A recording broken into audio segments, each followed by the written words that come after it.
Gentlemen, very much for your time this morning. The context for this investigation is that Transport for London are facing probably the most challenging financial circumstances in their history and are forecast to lose around about £968 million in this coming financial year, but are projecting themselves that they will return that to surplus by 2021-2022, which is very ambitious.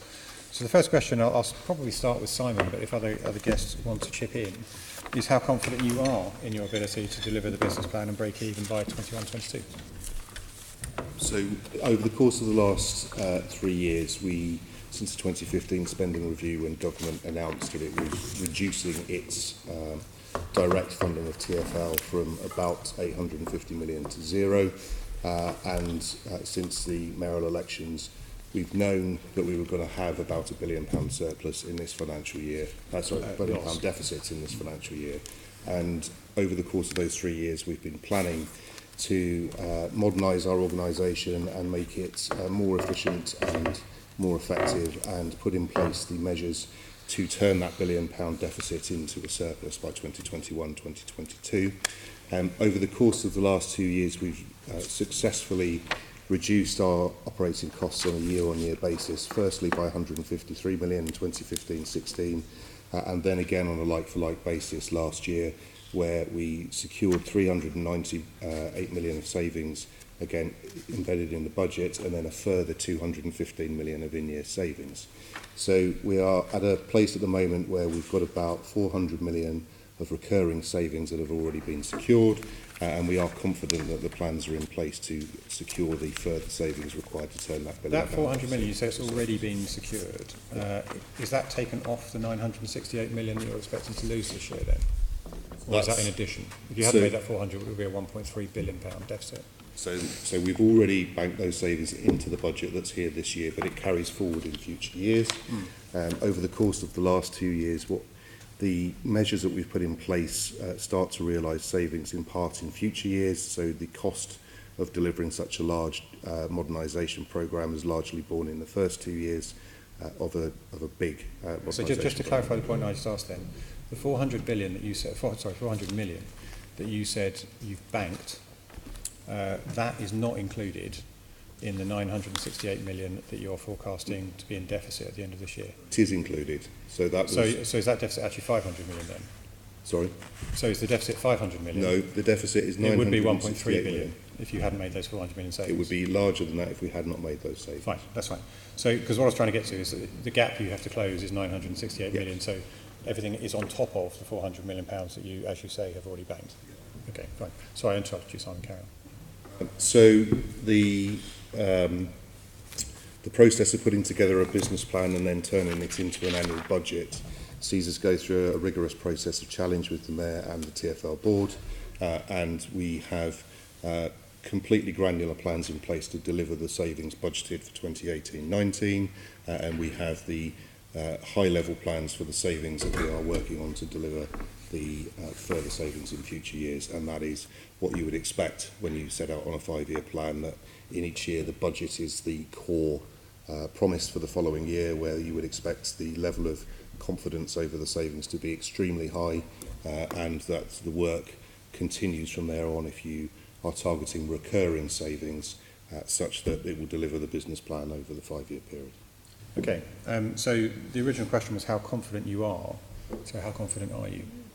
Well, I'm confident that we've got the right team in place and the right plans to deliver that operating surplus. We've demonstrated over the last 2 years our ability to reduce costs and to keep inflation and other factors under control.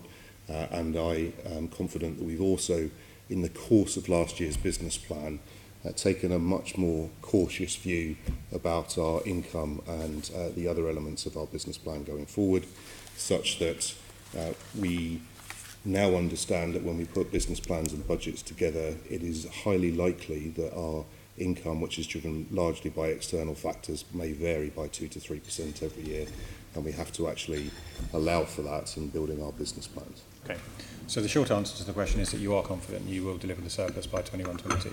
Yeah, I mean, we acknowledge it's challenging, but we're confident we're going to do it. You're confident you do it, okay. We're going to do a slightly deeper dive on many of the things that you mentioned there. The first of course, is on the income side, and the majority of your income comes from fares, and Assembly Member Cooper is going to lead for that. Yeah, so that's very interesting what you're saying about you feel confident about the more cautious forecasting that you're doing on fares, because the figures that we've looked at show that previously the forecasting around fare income has been, well, I think it would be fair to say completely inaccurate since 2013, and that in no year has the figure that you forecast for income from fares been actually achieved at the end of the year. So obviously we've got the figures up to a certain point, but we can't see the figures as yet for 2018-19. How are fares holding up against your very cautious forecast for the first couple of months of 18-19? So far we are in line with our budget for the year. Okay, which is obviously reduced from previous levels.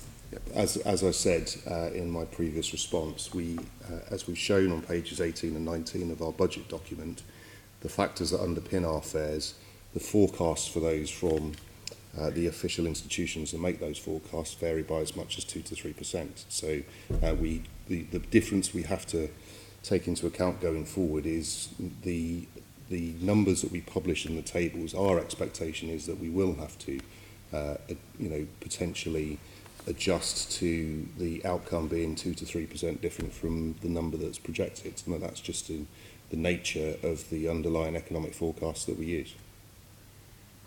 And given the economic impact on income that you've just alluded to, what is the plan if the forecast proves to be inaccurate again and is showing an anticipated higher income and fare income is behind? So as with the last financial year, when the fares undershot what we had expected, we found 215 million of in-year savings to ensure that we came back to and actually exceeded our net direct operating surplus for the year. That is what we're fully focused on as an executive team and board, and we continue to identify through our internal processes the contingency levers to allow us to do that should we need to do so again. So if fares are behind forecasts, then you'll be looking for further savings? Absolutely. Okay. Now, we've discussed the fares freeze, which was announced by the Mayor before he was elected in his manifesto in 2016, and the estimate was that that would cost 640 million over the mayoral term. Is there any update on that estimate? Has it gone down, the cost, because the amount of income overall has gone down, or has it gone up in terms of the overall cost? I'm going to ask Shashi, our Director of Strategy and Fares, to take this one. Okay. So that forecast was based on assumptions about future inflation. Inflation has been high in one year, lower in another year. I mean, so far we are in line with it. But when we finish the 4-year period, that number will end up being whatever it is based on what inflation outcome we end up with. At this stage, we have no reason to believe that it's going to be very far from the 640 million that we were forecasting. So you still think the 640 million is what the cost of the fares freeze will be? Yes, that's over the 4-year period, yes. Okay, yes, no, I understand it's over the 4-year period. Yeah. But obviously we're now halfway through the 4-year period, yes. Which is why we're interested in the question. Let's say the Mayor decides that he wants to go with the same fares freeze policy for his next manifesto, assuming, of course, that he decides that he wants to run again, which I think is fairly likely. What would be the impact of another 4-year freeze on TfL's finances? So we haven't worked out those numbers, and again, those numbers would be very much driven by what underlying rate of inflation there is. I mean, so if there's zero inflation and there's a fair freeze, then there's no real impact. But you've not modelled the impact? No, we haven't modelled the impact. Is that something that you're planning to model at some time soon? Well, we model a lot of things. That's not something that we've modeled because we've not been asked to, but it's something that we can do if needed. So it's not something that you've been looking at, Simon? So, we've planned on the basis of the agreed assumptions with the Mayor so far, and those are the instructions around we plan. What we do in the plan is look at scenarios of what we would do if income were higher or lower for any number of reasons, of which it could be a decision to continue the current policy on fares. It could be due to other factors, but actually it's about what would we do if income were higher or lower than where we are today. Okay, so sensitivity analysis. Okay. Thank you, Chair. Senator Duval. Just going back to the earlier questions and partly in answer to those, on a scale of 1 to 10, where's this deficit fit in the worry factor if you don't meet your forecast? Are we a sort of 8 or 9 in your professional opinion, or are you at a lower figure? Where are we in terms of if you don't hit these forecasts that you say that you will hit and will reduce this deficit? Where are we on this scale? I would say that where we sit today, we are very confident that we'll deliver the business plan, and so we are required in law to set a balanced budget every year. So we always, in every year, have to respond to whatever circumstances arise and replan and reprioritise as a result. So I think the answer to your question is more that a plan is a plan, but the budget is something that is legally balanced every year. So I'm extremely confident on the budget for this year, and we recognise that there are challenges to deliver the business plan, and we put in place the options to adapt to it over time. So I'd say if you look at it on that basis, we would be 9 out of 10, very confident on the budget for the year, and over the business plan period, we were probably more like a 6 or 7 out of 10, because we recognise that we don't know what's going to happen in the future. All we can do is plan for it. But on that basis of that answer, by the time I reach the end of where you're forecasting to have reached there, we might be carrying on with another budget that you can make the figures add up and give us a balanced budget, and we're continuing with a deficit of this level, which can't be healthy for TfL to continue to doing that. So let's ask the question a different way then, right? So in your professional opinion, when do the alarm bells, I think there are some alarm bells ringing now to a degree, but when do the alarm bells ring when you say to the Mayor, we might need a different strategy? On your forecasting and what that would be. And then the secondary question will be, okay, so we've heard, and I think, if I've misheard you, correct us for the committee, that you say if we're not going to hit these fair forecasts in the coming years, then that must be one of the big alarm bells where you might need to change the strategy.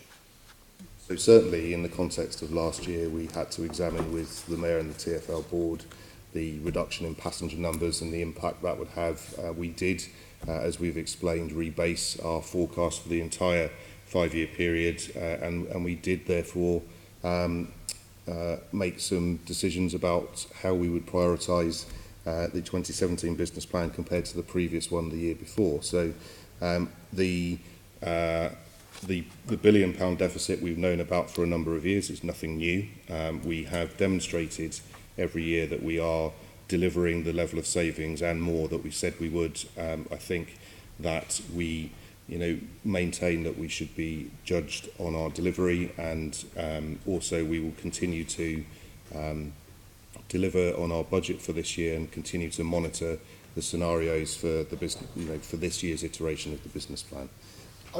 And accepting that you're delivering on the savings that you're required to do, things that are in your control, things that are not in your control are the things that are going the wrong way at the moment. So, so what, can we just go back? So when do you start advising TfL board and the Mayor then that actually there might need to be a different strategy or scenario? You can always make the figures add up. The deficit's always there, but there are consequences of deficits of this summit, aren't there? If we want to paint the pictures and set the scenes for those who might well be listening to this or not experienced of that, there are consequences of continuing running a deficit at this level. Absolutely, which is why we set out a business plan to turn that deficit into a surplus by 2021, 2022, and we maintain that that is the right strategy to do everything necessary to deliver an operating surplus whilst maintaining a safe and efficient transport operation by 2021, 2022. In the context of this year's business plan and budget, and in future business plans and budgets, and in our regular discussions with the board and the Mayor, we examine the various different scenarios as more evidence comes to light. We're not in the business of forecasting the economy. We take we take the Office of Budget Responsibility, the Bank of England, and other people's forecasts and use them to base our own forecasts on. But what we do in that is look at a range of scenarios and how we might have to respond to them if factors outside our control mean we need to respond to them. Just to complete the picture then, for this committee and for those listening, if we don't get a grips with this issue, if you get your forecast wrong on the things that you're not controlling, of the bits that you can't control, then we're facing more cuts. So in the first Not instance, just delays in the first projects, instance, so cuts. we're also, to be clear, we are pursuing a strategy of increasing all of our income as much as we can, so particularly in Graeme Craig's area on our non-passenger transport income. We are investing in significantly increasing the contribution of those commercial income. That can help offset some of the pressures on the externally driven side, and that is the first response actually to any downgrade in our externally driven income, is to try and increase the income that we can control. And then we have to look at the prioritisation of what we do and where we spend our money in the context of delivering a balanced budget every year. Okay, before we move on, members, we've just been joined by children from Manor Longbridge School in Barking and Dagenham. They're all in the audience. Welcome to the meeting. I hope you find it interesting. I have some doubts that you will, but let's do our best. Assembly Member Berry, I saw your hand. Yeah, just quickly to recap on the fares freeze. Not all of the fares are affected by the fares freeze, only some are. But obviously, freezing the fares could have an effect on demand that was going to offset the straight loss of income you might see from freezing. Can you tell us a bit more about this? What kinds of journeys are affected by the freeze, and whether or not you've seen them increase more than others, and whether or not that's been offset? And will we get, I'll give you all my questions at once, will we get a final estimate of the cost of the freeze at the end of 4 years that's accurate? So, broadly speaking, all the fares that are directly controlled by the Mayor have been frozen, and those fares that are jointly set by Transport for London and the train operating companies have not been frozen because they're subject to other agreements by which you can't freeze those fares. So things like travel card and associated fares have not been frozen, but pay-as-you-go fares on the tube and buses have been frozen. On buses, the Mayor controls all fares, and therefore all bus fares have been frozen, and that's not the case with the Underground. In terms of have we seen an impact from that? Absolutely. So, the most measurable impact is that the decline in tube traffic over the last year has been much less than what we've seen on National Rail, where there hasn't been that sort of fares freeze. But if you look at specific ticket types, then there is a lot of movement between different ticket types that is happening because of the introduction of contactless and things of that kind. So people who previously bought travel cards are now on contactless and so on. So it's very difficult to unpick from all of that how much of the impact has been just down to the fares freeze and how much of it has been down to other factors. So that impact can only be measured at an aggregate level, and at the aggregate level, we do see the impact from the fares freeze being a positive thing. Okay, so for example, on the tube, the people who would pay a frozen fare are taking, just a single journey and not taking any other journeys that day?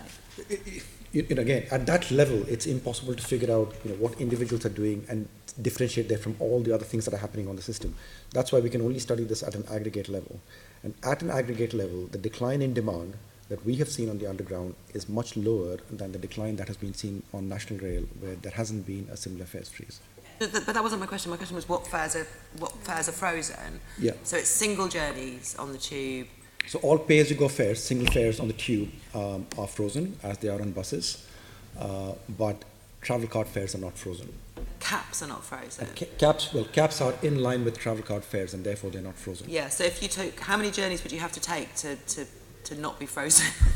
Well, so roughly 3.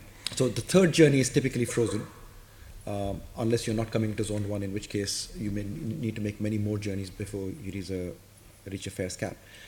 But looked at in a different way, about 70% of pay-as-you-go journeys that are made on the tube are not capped. So quite a large proportion of journeys that are being made are on cards that are not capped.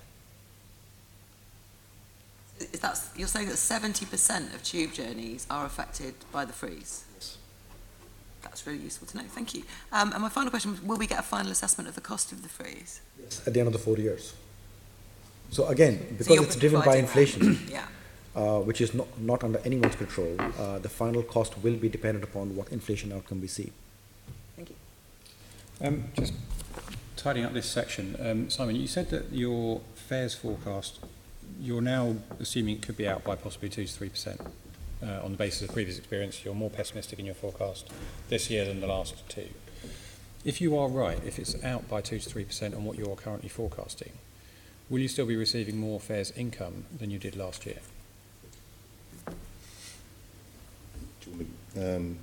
So if we were out by that level of magnitude, we would end up broadly in line with last year. So because of the reasons Shashi outlined, that a large proportion of fares still have some price increase because they are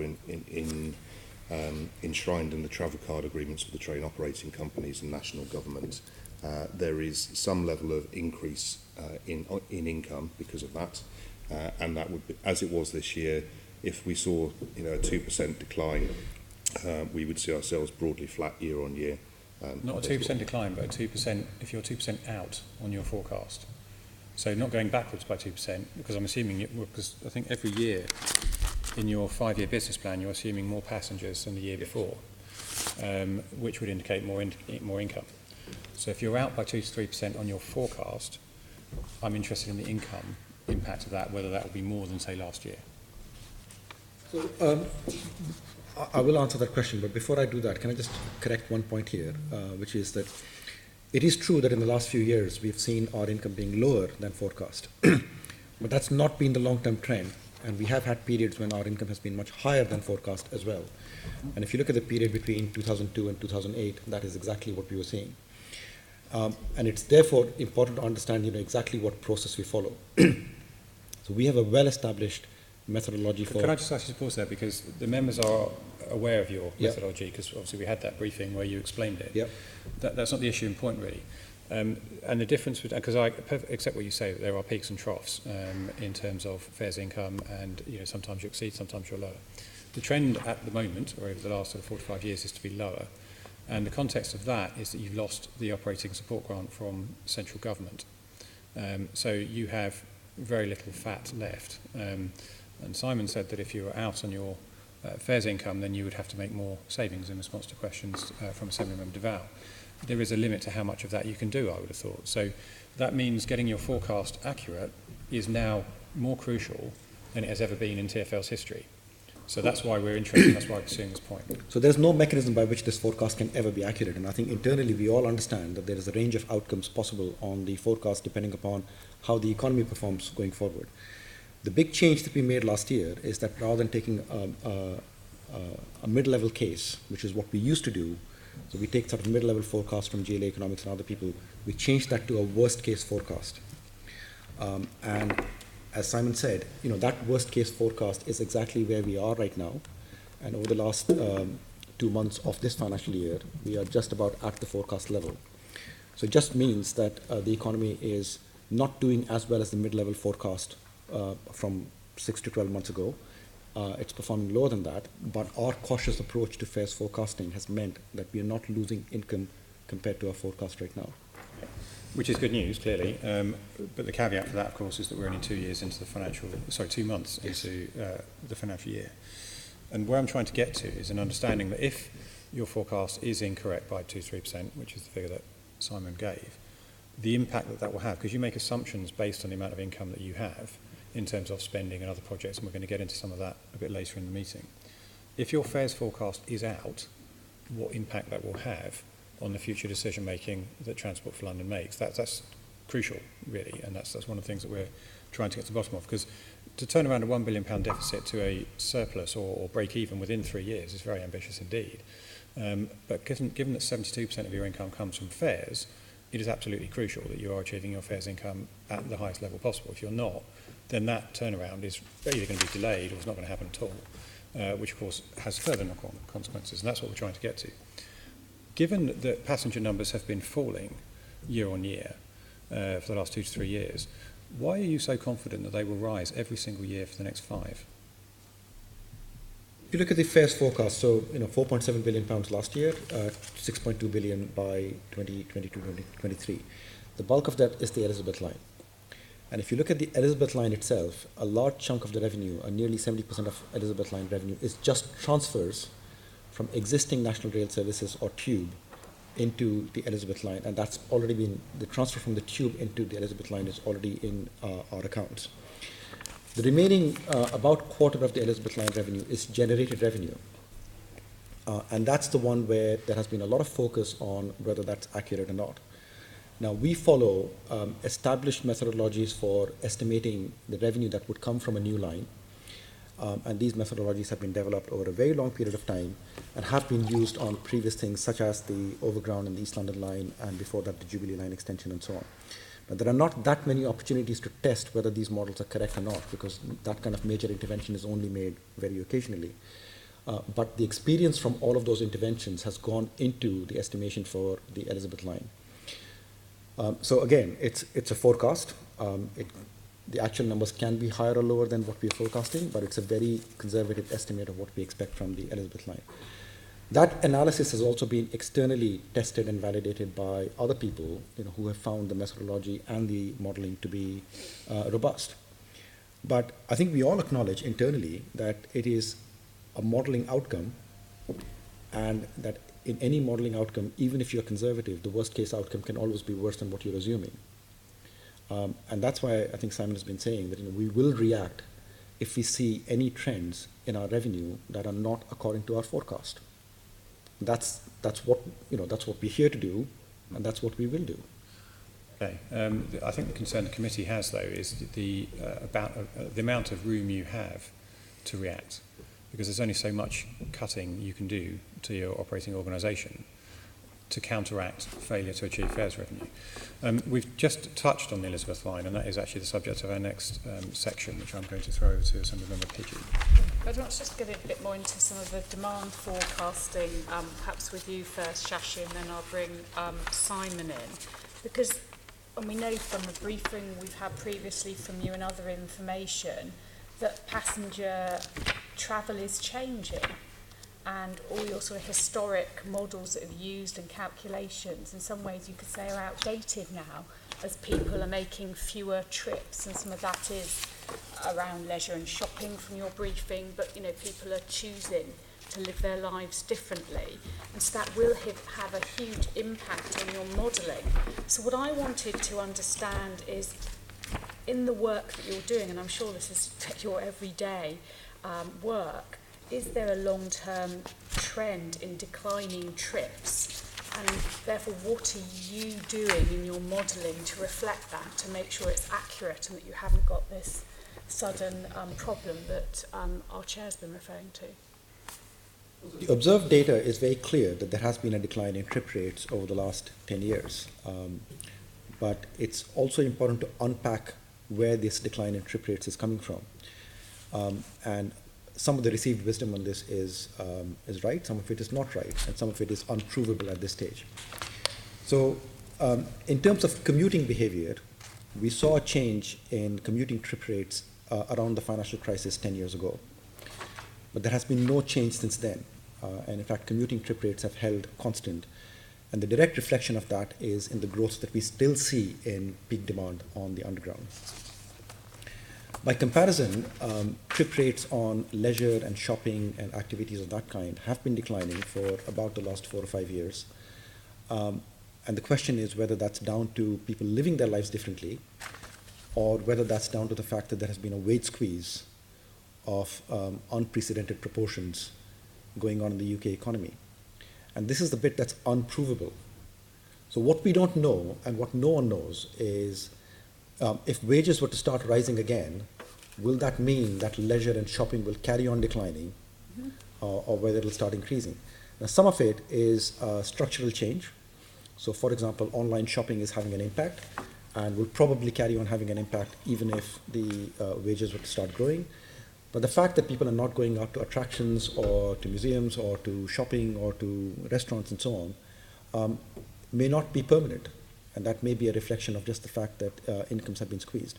So we take all of these factors into account in our analysis.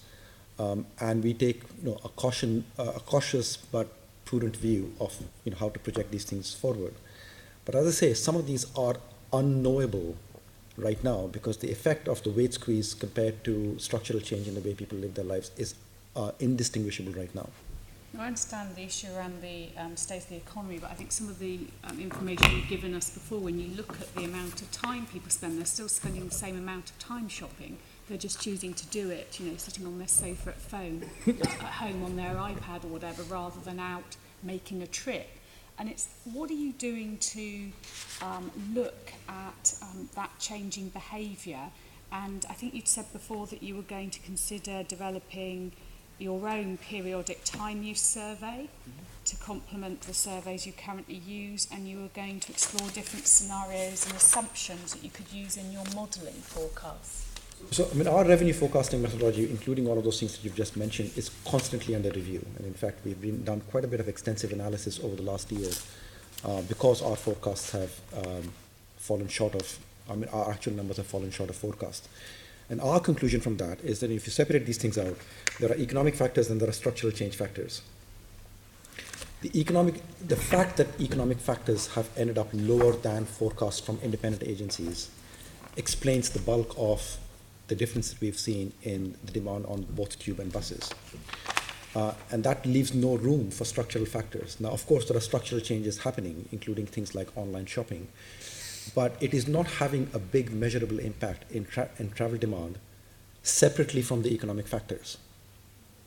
And that's why we keep focusing, we keep coming back and focusing on the fact that it's the economic factors that are really material to our future demand. Are you able to build in some of your modelling? We were having a discussion before the committee about if I'm doing my online shopping, therefore I may not personally be making a trip, but actually there's a lorry out there making at least one trip for me. How you're able to build that in, because it may not be a personal trip as such, but it is still a trip on the roads, to provide a service. And how are you looking at modelling that in? Well, so we have a reasonable understanding of just what's happening in that space. And in the observed data, there has been a huge increase in light goods vehicles in London. And that's largely a result of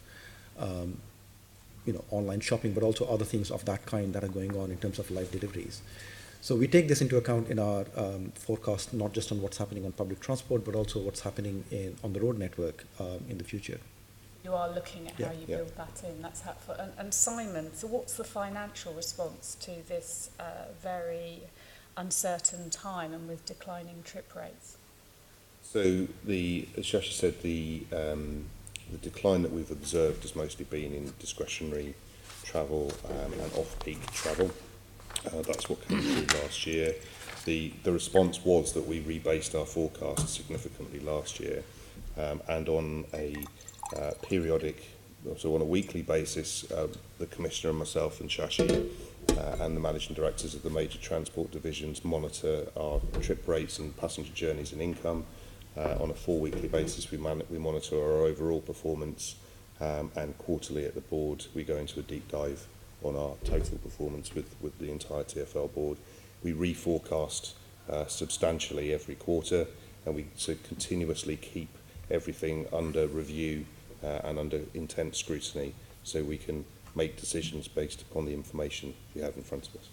So going back to the points that Assembly Member Deval was making earlier, if you're checking this weekly with the Commissioner, this is red in terms of your concerns and going forward in terms of the sustainability of TfL? I think, given what we experienced last year, and what we learned was that any normal organisation has to be self-sufficient, and that is the big change for us over the last 3 or 4 years. TfL has to be increasingly self-sufficient rather than funded by central government. We need to do the things any normal organisation would do, and that level of focus and scrutiny is certainly what I had in other businesses in the private sector I worked in, who were dependent upon covering their costs from their income and making a surplus for their stakeholders. It's not something TfL historically has done because you've been relying on government subsidy. We've always done it, but the level of scrutiny on it has obviously been heightened over the course of the last couple of years as the proportion of funding that comes from our own sources is significantly higher than it's been in the past. Thank you.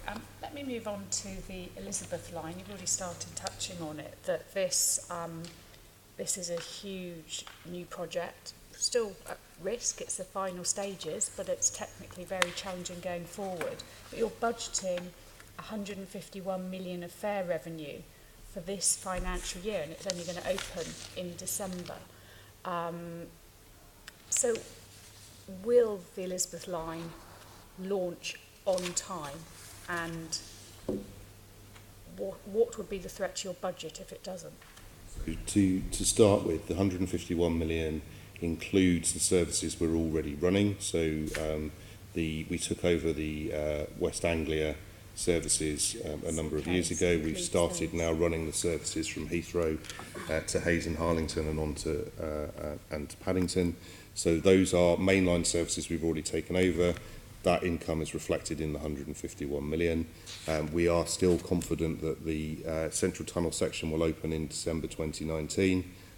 We are obviously giving it the level of scrutiny you would expect for such a major project, but we are confident it will open in December 2019. There isn't a huge amount of income from the Central Tunnel section that actually derives this year. The main income from the Elizabeth line is on full opening of the end-to-end services from Maidenhead to Shenfield in December 2019.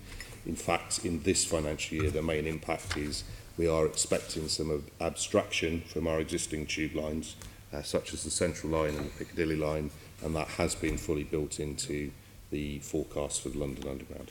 So if we took out from the 151 million the existing TfL rail, Yep. and then the abstraction, what roughly is the figure of additional income that you're expecting from new passengers as a result of the partial opening in December? It's very small. It's only of the order of 20 or 30 million. And 20 or 30 million. And to add to that, if the Elizabeth line were not to open, which is not something that we expect will happen, were it not to open, the abstraction would also not happen. So if that income did not show up on the Elizabeth line, it would show up on the Underground on the other side. So the risk to income from a delay in the Elizabeth line is very small for the next phase. There is, of course, more of a risk if the line did not open to all the way to Maidenhead and Reading and through running in December 19. Okay, and do you have a figure, so if it was delayed, say, by a week, what that cost would be to you? As I said, it's negligible because it's all about transfers from the Underground into the Elizabeth line. But you said 20 to 30 million would be new passengers. Yeah, but that's transfers from the Underground. That's transfers Underground. Yeah. So what's your figure for sort of new income, completely new income? There is very little. None in that 151? Or? There is very little net new income at phase 3 of the Elizabeth line. The phase 1, which was the Shenfield to Liverpool Street, was all of a transfer from National Rail. Phase 2, which is from Heathrow to Paddington, is all transfer from National Rail. And phase 3 will all be transfers from the Underground because the service is going to be running in 3 different sections, with the Central Tunnel running only from Paddington to Abbey Wood. There's a small amount of transfers from the North Kent Railway at Abbey Wood into the Elizabeth line, but it's very, very small. It's only when we start through running that the real income of the Elizabeth line starts to come in.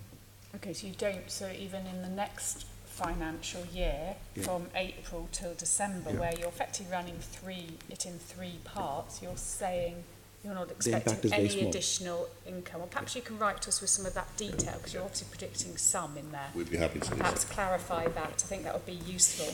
You've already touched on, Shashi, the modelling, and I realise it is unusual to have a brand new line.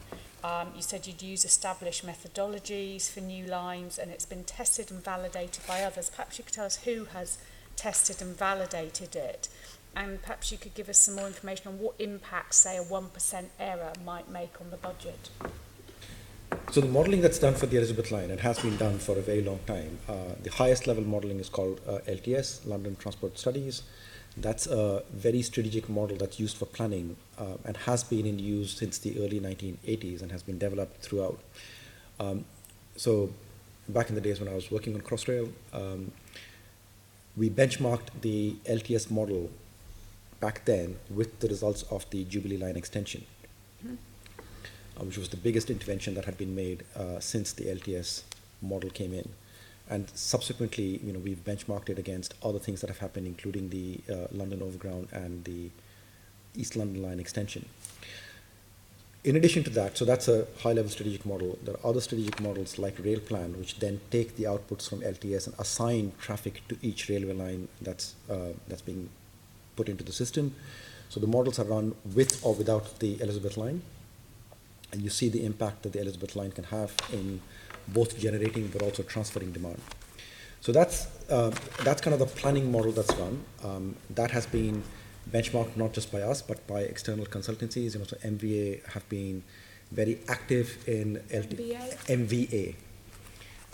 They are an established transport consultancy, and they have been very active in LTS going back 20, 30 years. So the work has been done with them. And it's, again, the same model that's used for things like Thameslink and other railway projects in London as well. And in the course of the last 12 months, we asked, was it the University of Portsmouth? So that's one stream of activity. We then look at our own detailed data that we get from Oyster and Contactless and so on, and we try and see whether what we're getting from LTS is actually plausible compared to what we see. So based on all of that, our forecasts are done. And in the last year, we asked University of Southampton to come in and do an external review of our methodology, our outputs, but also our sensitivity analysis on this. And the reports from the University of Southampton were that by and large our modeling was correct.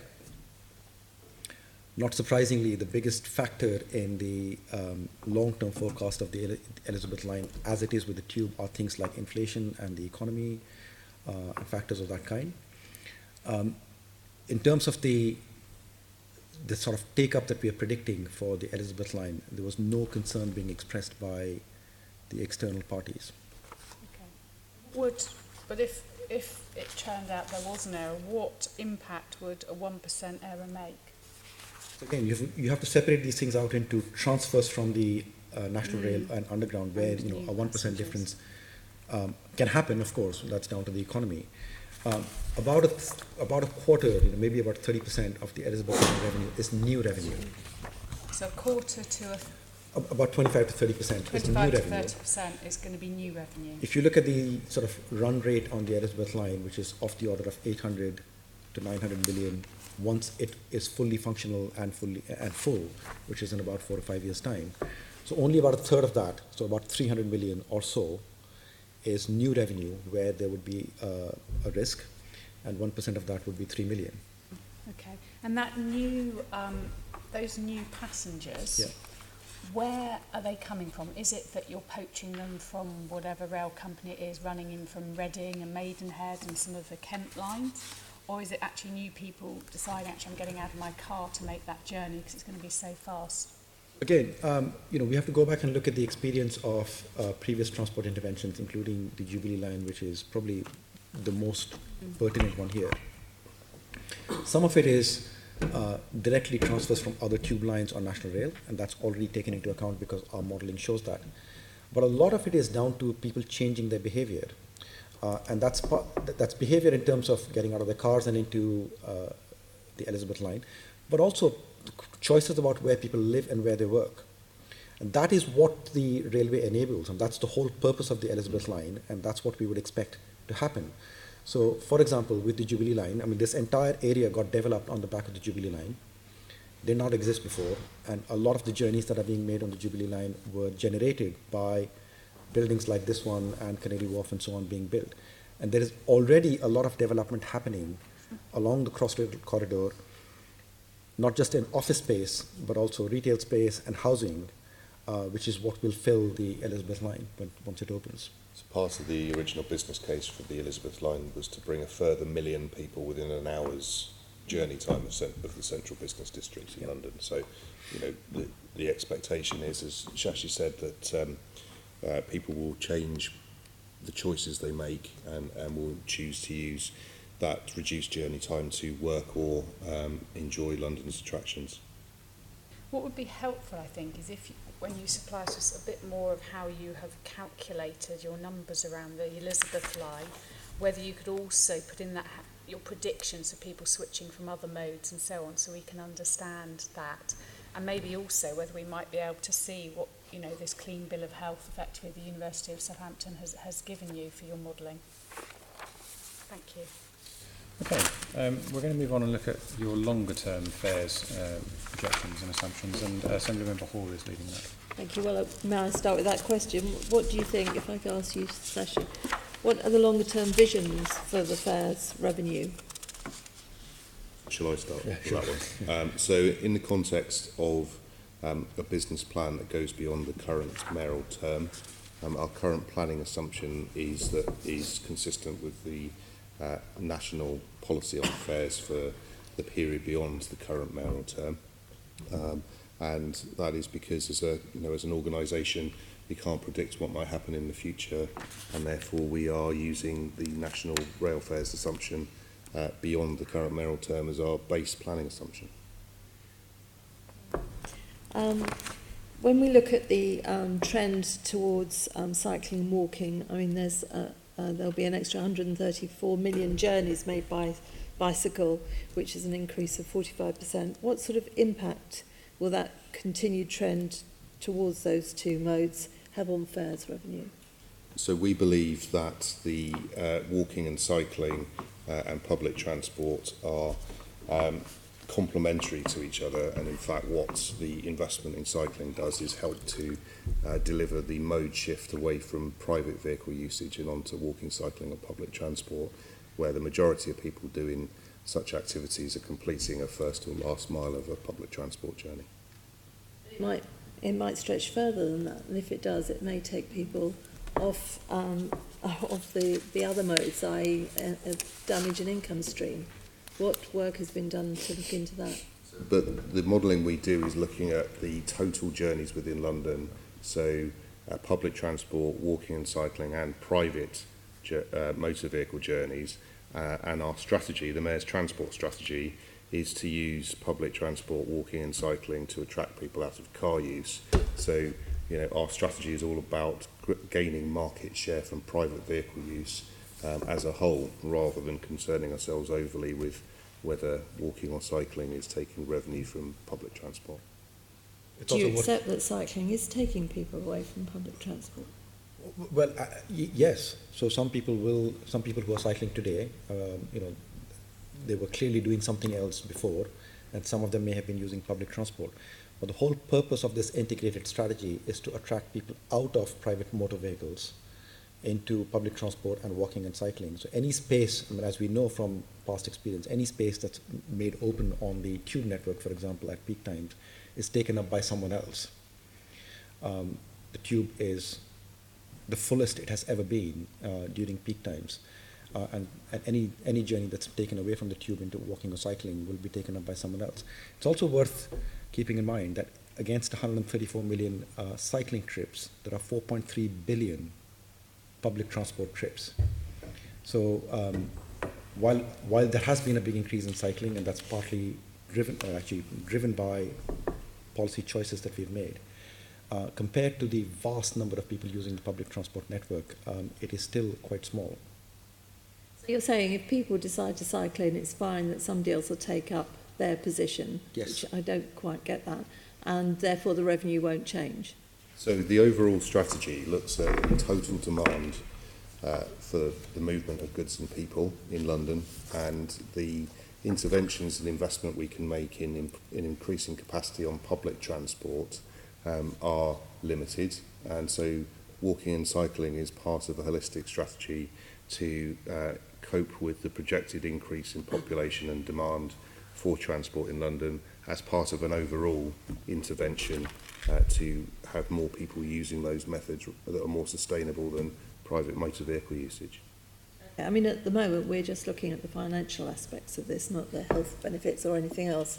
But I would have thought the more people that are cycling in must hit your revenue. But every increase in capacity that we've had on the underground, so if you look at the Victoria line going from 28 trains an hour to 36 trains an hour over a very short space of time, the line is just as full as it was before.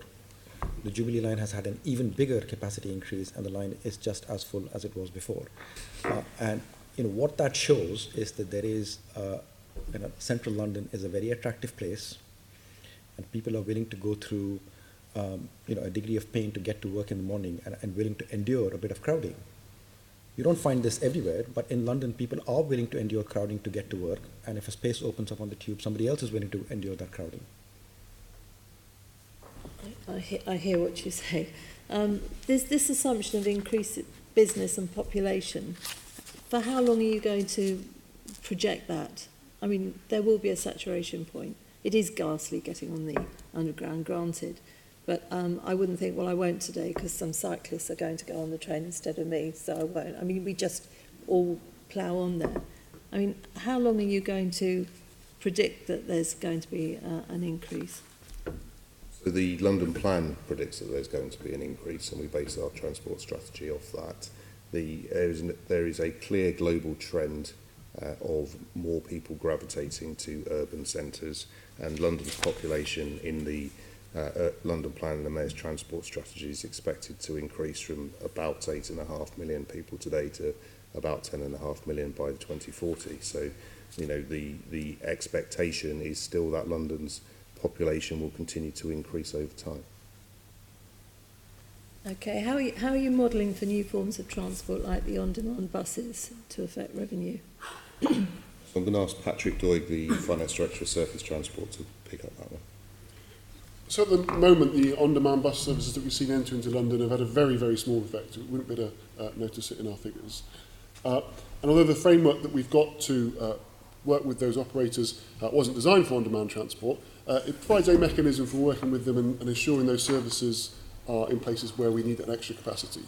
For example, if your on-demand bus services are regulated through the London service permit arrangements, and that allows us to reject a permit if it's not congruent with the Mayor's transport strategy. So actually what we've been doing is working with operators through that framework to ensure the new services are starting in places where the extra capacity is beneficial and can complement our services. So through that strategy, we don't expect to see a significant amount of substitution as long as we get those services operating in places where we need an extra supply and they can complement our networks. And in particular, we're looking at the possibility of those on-demand services running in outer London, where we could benefit from additional connectivity and its potential that on-demand services could provide a better service than a regular bus services in some cases. So we are proposing a trial and starting a trial, and we released the expression of interest last week on that trial. That will build our understanding of how on-demand transport works, what type of people use it, and what previous trips they were making to understand the impact that will have. We'll feed that information and data we gather from that trial back into our financial and passenger modelling. So that should help us improve our ability to forecast in the future. Okay, thank you. I'll go back to Shashi, if I may. Do you or the Mayor's Office carry out any research into public attitude to fare increases? Do you think Londoners would be prepared to pay more for a better service? We haven't done any specific research on that recently. I think the last time that I can recall doing research of that kind was probably around 2009. I think it's something that's discussed very frequently, including on the front pages of newspapers. The Mayor has taken the view that fares were high, and especially compared to the fact that people's incomes have not gone up, fares had been going up, and therefore that's what's resulted in the fares freeze policy. When the Mayor decided to freeze fares, or the fares that he could freeze, knowing that it would have a massive effect on budgets, did anybody warn the Mayor's Office that it would have an effect on budgets? This was part of the Mayor's manifesto, so this is before the election. Yes, no, I'm aware of that, but I'm saying, as a business model, did anybody say this could cause major problems to the finances of TfL? The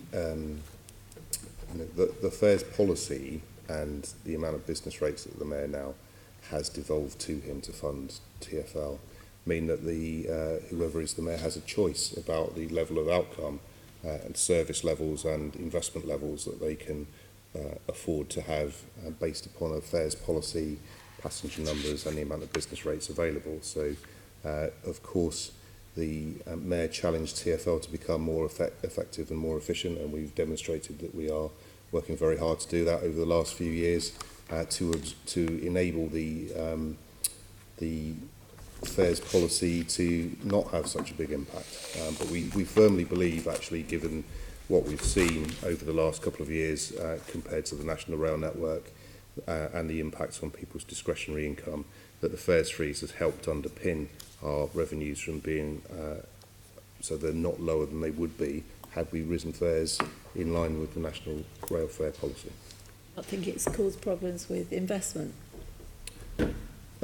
So I think the reduction of government grant of on average 700 million a year compared to on average about 150 million a year of the fares freeze has had a bigger impact on investment. They both have an effect. Well, one has clearly had a much larger impact than the other. Okay, thank you. Assemblyman Pigeon. I just want to pick up a couple of things in terms of thinking long-term vision. So I realise you've got the Mayor's vision for fares for this term, but beyond that and what thinking you might be doing, are you doing some work around looking at Oyster versus contactless? Is Oyster going to continue in the future because you have a higher cost, something like 10p in every pound compared to under a penny in every pound if people use contactless? Are you looking at incentivising people to move to contactless or scrapping Oyster altogether? We've been very clear over many, many years that Oyster is not going away. It is here to stay. And that policy is not about to change. It's here because it is here and it will remain here because there are people without an Oyster, without a contactless card, including children. And there are people who don't want to use a contactless card because of the way they budget their lives. So we are not about to take the Oyster card away. And for reasons of equity, despite the fact that there is a difference in the cost of providing the service, for reasons of equity, we're not going to bring in a difference between Oyster and contactless prices. And that policy has been well established, and there is no talk at all of changing that policy. Is there any work you as officers have been doing to look at this? Because actually to start off with, there was a differential that actually you got a weekly cap on contactless, which you didn't get on Oyster. And that will have incentivised some people who use pay-as-you-go to move to use their bank card. So I'm just wondering if you've done any work looking at scenarios, how potentially you could generate more income from your fares just by getting people to use contactless more. The first thing is the weekly cap on contactless was at the same price as a weekly travel card that was available on Oyster. You had to make a decision in advance. You had to make a decision. So there is the issue of convenience. Didn't. There's the issue of convenience of not having to make a choice in advance, but there has never been a price differential between Oyster and contactless. But it was a choice which therefore some people who don't have a bank card wouldn't have had, which I raised with you many times. Yes. But I'm just thinking going forward, you're trying to think of how you can raise more money. Yeah. Is this a way you've been looking at it all? It is something that's always possible, but the policy decision that we've made is that for reasons of equity, we do not want to see a price differential between Oyster and contactless. There are many things that we can do to raise fares, but the Mayor's policy is not to raise fares during this term, and therefore we will abide by it. In terms of looking at fares, some of the figures we were looking at in the briefing we had before this meeting showed that at peak times, particularly in the morning, you know, numbers still keep going up. And of course, when you're planning your transport network, you've got to have a big enough network to meet that peak demand, and then often isn't needed then throughout the day. Are you looking at how you can spread that peak demand? And are you looking, or will you look at considering other sorts of fares, whether it increasing at peak but slightly reducing before the peak to try and get people to travel earlier to spread the load? We have a very active travel demand management unit within TfL, and they work very actively on areas where there is a particular problem with the AM peak, especially when we're doing major works as we're doing in Kennington right now. So again, there we can use softer measures like providing people with the right kind of information and providing people with alternatives, and that's what we have been doing. Mm-hmm. There's more information that's available now about... Talking about future fares, yeah. what planning... The question on fares around peak pricing, so it is worth just unpacking what that means. The first thing is that the people's willingness to change their time of travel is actually quite low. And that's something that we have seen not just from the fact that we have a higher peak fare in mornings and afternoons, but also the experience of other cities like Singapore that have done quite extreme things in terms of peak pricing. So people's willingness to change their time of travel is very limited. So if you want to change a large number of people, the behavior of a large number of people, the sort of price differentials that we would be talking about would be quite large. And we also have to keep in mind that the social impact of something of that kind is not good, because the people with the least flexibility on their time of travel are also typically people on the lowest incomes. So that's one of the reasons why we've not done anything of that kind before, and it's unlikely to happen for exactly those reasons. So it's something you've looked at in the past, but it's not something you're looking to do in order to meet demand. More likely to look at how we can try and stimulate some demand in the off-peak. Right. Yeah. Okay. Thank you. That's helpful. Senator Cooper. I mean, the figures we're looking at shows that the peak, and this might be anecdotal, but I think a lot of us use the tube system to try and get to City Hall. I speak as a very squashed Northern Line passenger coming up from the south. You know, that the peak actually seems to be getting more intense. So if you are looking at demand management, particularly in that period 8 a.m. to 9 a.m, when I see signs on the southern stretch of the Northern Line stations that say, you know, this is the really busy time, please use another time for travel. It doesn't really seem to be working, because that peak seems to be getting even steeper. Is there really nothing that we can do to even persuade people to come at 7:45 instead of 8 o'clock? It's really very crowded. It's not getting steeper. So, you know, again, this is something that we keep under very close watch. The shape of the morning peak, which is, you know, how many people travel proportionately between 8 to 8:15 or 8:15 to 8:30 and so on. The shape of that peak has not changed in the last 15 or 20 years. What has happened is the whole thing has gone up as demand has increased. So, I mean, the number of people who are travelling during that period of time has gone up. And it's not like people don't know that there is a slightly less crowded train half an hour earlier. But people do other things in their lives as well, including take care of children and so on and so forth. And that's the reason why we end up with the shape of the peak that we do. We would all, you know, every transport operator would love to flatten that peak and have the trains full equally throughout the day. But we serve people, and people have other choices that they have to make in their lives as well. So the peak is double in the morning than it is at the later peak, partly because the peak is earlier in the on the return journeys. I would say linked to the fact that there is the combination in the morning of school plus going to work.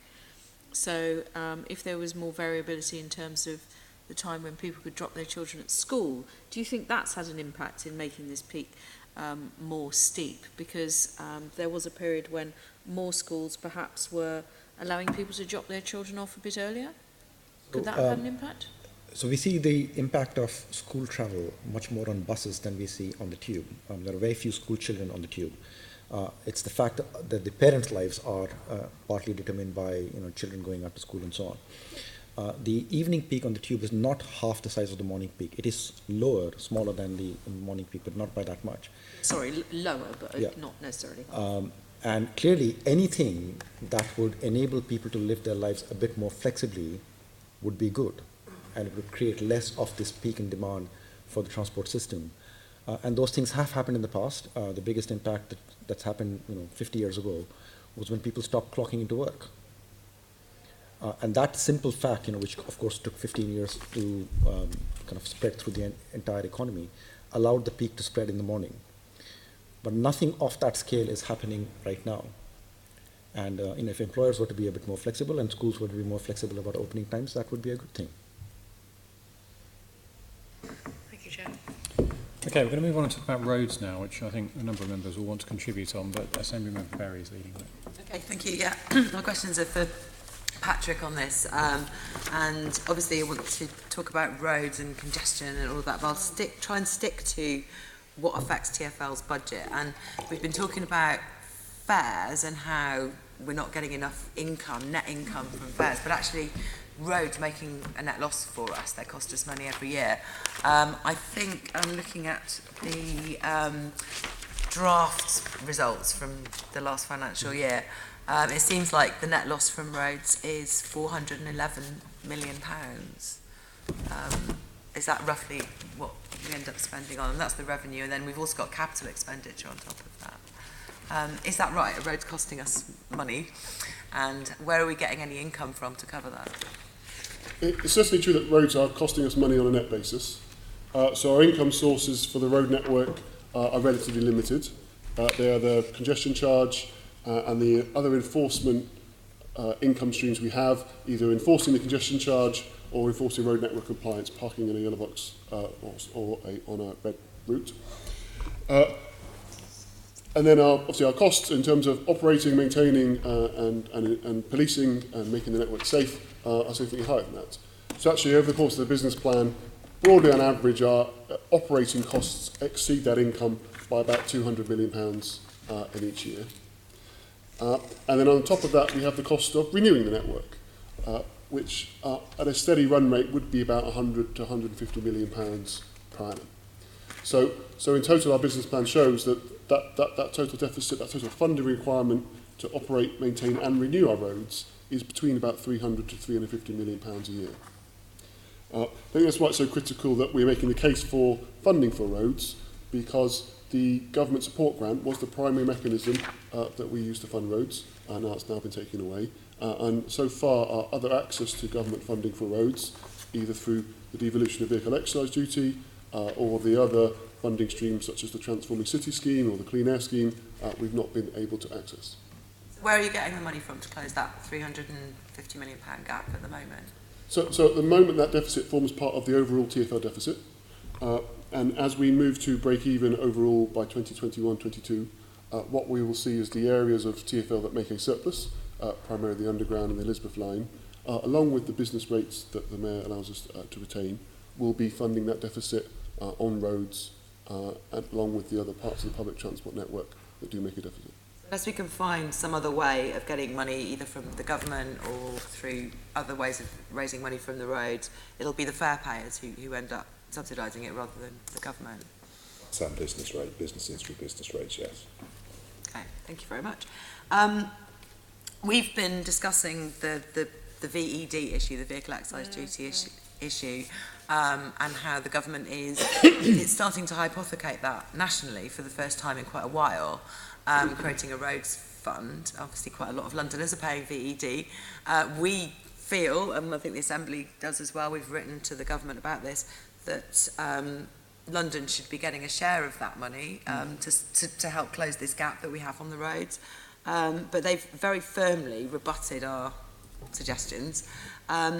So what's your plan for devolution? Are there any other avenues we can pursue in terms of getting money either through fuel duty, VED? Are we working with other cities to try and make the case? Well, I'll also to come in. There's one particular avenue that the Department for Transport are currently consulting on, which is they're looking at a major roads network in England. So they are starting to recognise that there are other strategically important roads in England in particular, because that's what this is focused on, that aren't just Highways England's roads. So at the back end of last year, they launched a consultation on defining what they called a major road network, which sat beneath Highways England's strategic road network, which they potentially could allow and redirect some of that roads fund to supporting those roads. Now, it's fair to say that most of the roads that they had indicated were part of that major road network were outside of London, and for instance, no roads inside the North or South Circular were defined as major roads under that consultation. So we have responded in conjunction with London councils and the London boroughs about our thoughts about that. We've also worked with some other cities, including Manchester, I think, to make the case that actually urban roads have a different characteristic than rural roads or trunk roads such as motorways, and actually you can't use the same definitions to work out what's a strategic road in those two different environments. And we responded to that consultation earlier this year, and we are awaiting the results of the DfT's response to that consultation. But that could potentially be an avenue for some funding for roads, but under the current framework it will be a case of cities or regions bidding for projects that fall under the major road network for that government funding. So it's not the regular ongoing maintenance and renewal of the roads that we need in London. So it could be a part of a solution, but it's far from a perfect solution, and we have made that case to the government. So even if we did win the right to bid into the fund, it would still be a define a major project and bid for it process rather than just devolved funding that we could use for our deficit. Oh yes, on that particular pathway, yes.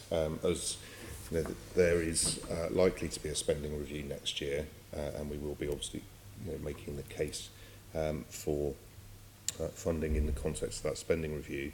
We're also, as Patrick said, working with the other major urban centres and the National Infrastructure Commission to help inform the National Infrastructure Assessment, which is due out in the next couple of months, which will, you know, provide that independent view of the country's infrastructure needs and the funding required to support it for the Treasury to base their fiscal remit on for infrastructure in the spending review.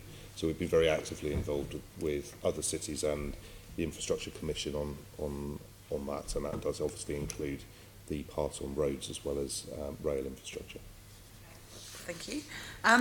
Obviously, the Mayor's Transport Strategy says that Transport for London will be investigating new ways of doing road charging.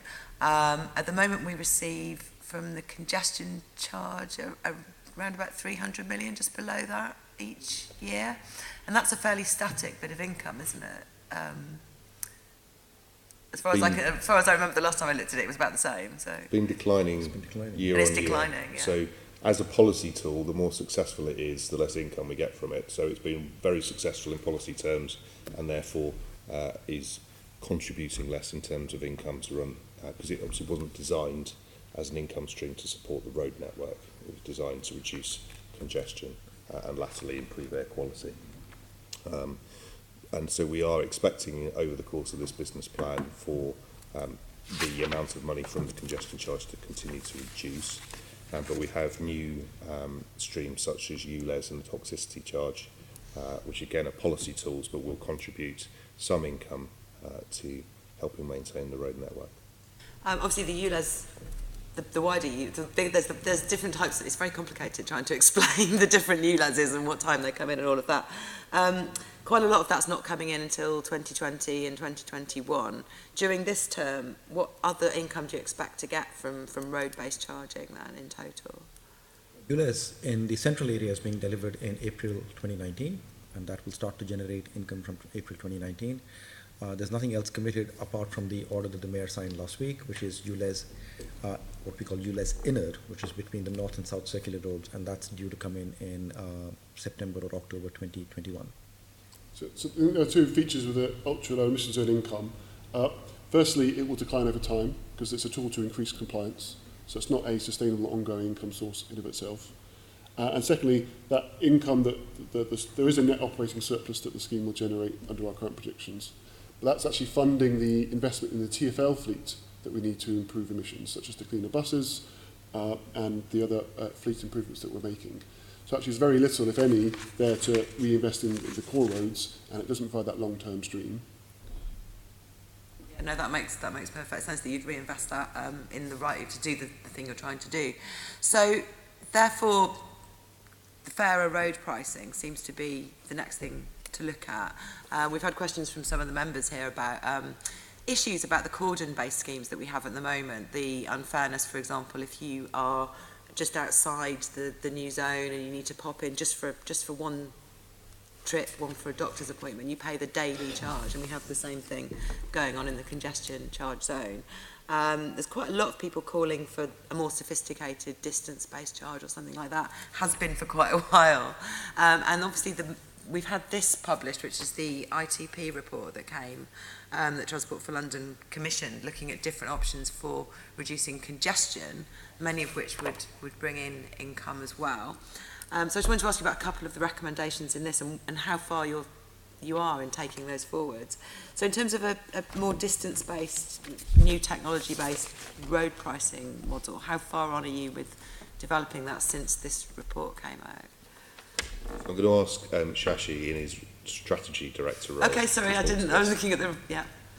So even if you go back 20 years, which is where various reports were done, including road charging options for London, there were many different instruments that were looked at, including a cordon charge, an area charge, or a distance-based charge.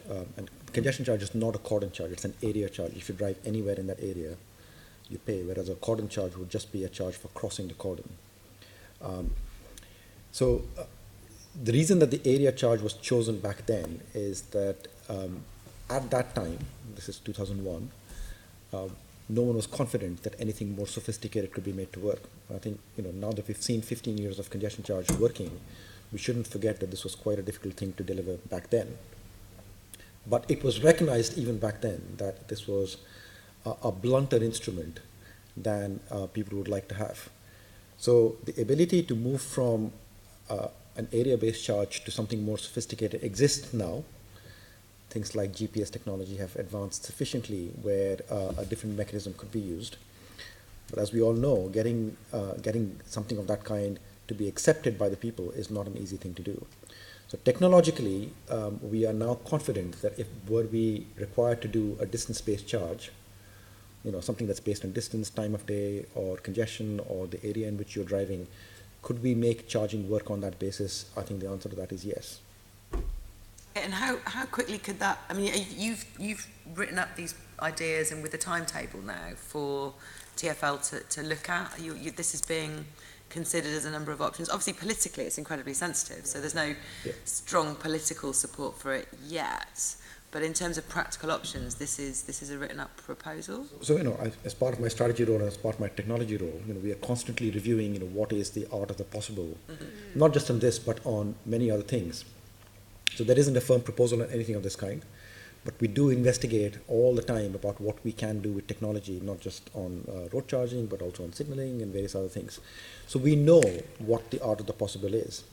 And we also look at what's happening in other cities, principally in Singapore, where they're now implementing what they call ERP2, Electronic Road Pricing version 2, which is going to be distance-based, not gantry-based, distance-based, and it is going to be based on GPS. So, we are in very close touch with what's happening in Singapore as in other cities to see what the art of the possible is.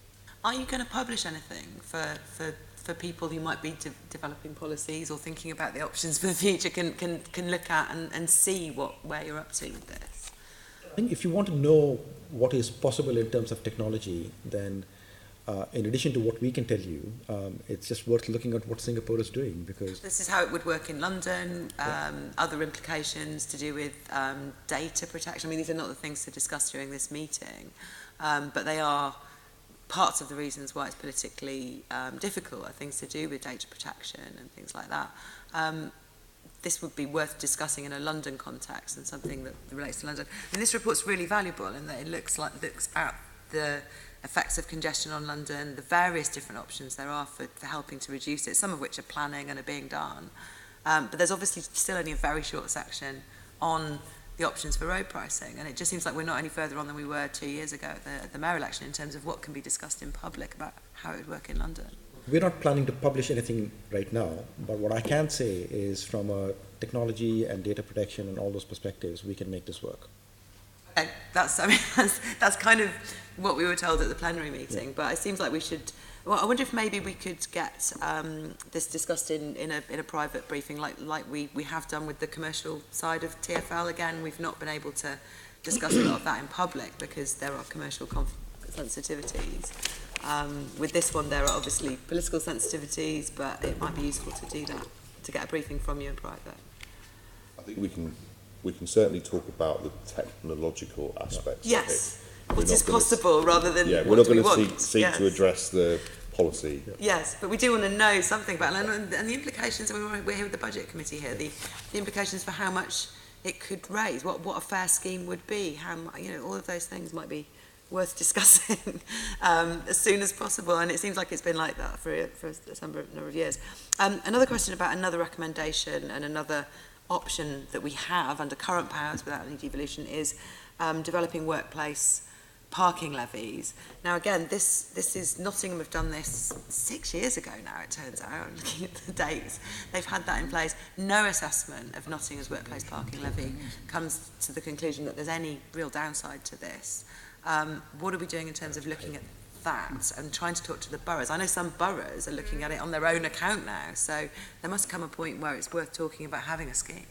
We are talking to the boroughs in the context of some borough-specific schemes at the moment, and we obviously are following with interest what's happening in Nottingham and other places, but again, those are very early stages at the moment based upon thinking about how you might pay for additional pieces of infrastructure, particularly locally. And so we are talking to some boroughs about that. Different boroughs have different attitudes to workplace parking levies. It's perhaps one to pick up with Alex Williams from City Planning. Okay, that'd be really useful. I mean, one of the benefits of the workplace parking scheme is that you're taxing things that stay still. They don't move around London, so you could have them on a very piecemeal basis, in fact. Mm-hmm. So workplace parking is a tool that the boroughs would have to implement on a borough-by-borough basis. It's not a policy that TfL could implement. So, as we understand it. It's in the It can be GLA Act. London-wide, or either the mayor or the boroughs can implement It's it. GLA Act. Well, apologies. But we certainly offered support to boroughs who are willing to look at it within their boroughs, and that's been one of the things that we've been concentrating on at the moment. Okay, so the thing that's in prospect is borough schemes, smaller scale schemes, not a London-wide scheme of any kind, or even within the congestion charging zone, you wouldn't consider that. There are no firm plans for that at Yeah. the moment.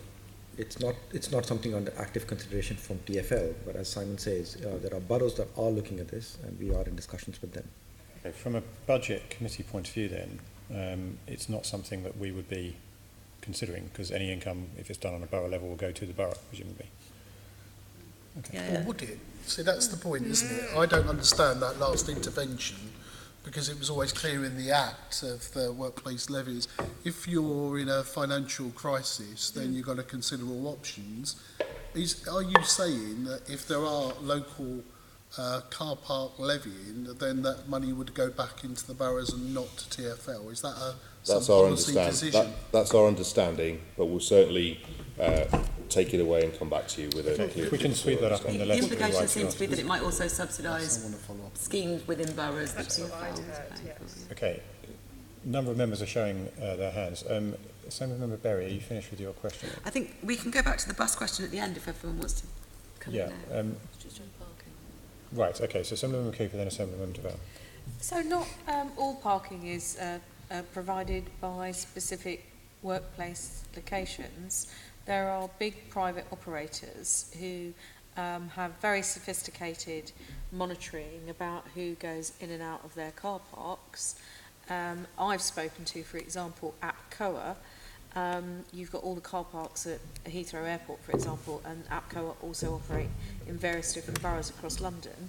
Have you entered into discussions, for example, with them about the potentially adding a parking levy that would come to you, where people are bringing their cars, as one might say, possibly unnecessarily into parts of London where they shouldn't be?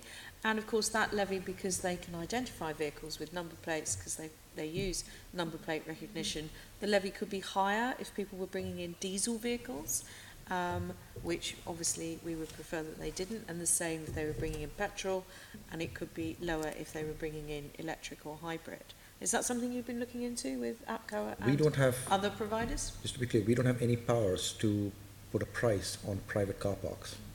I thought that's what we were saying was a possibility. No, so we have- Is it only workplace? We have powers for workplace parking levies in the GLA Act, and there is a very different set of powers in the Transport Act for the boroughs, but not for private parking. So you'll be able to prevent that in some way, or add, or get them to.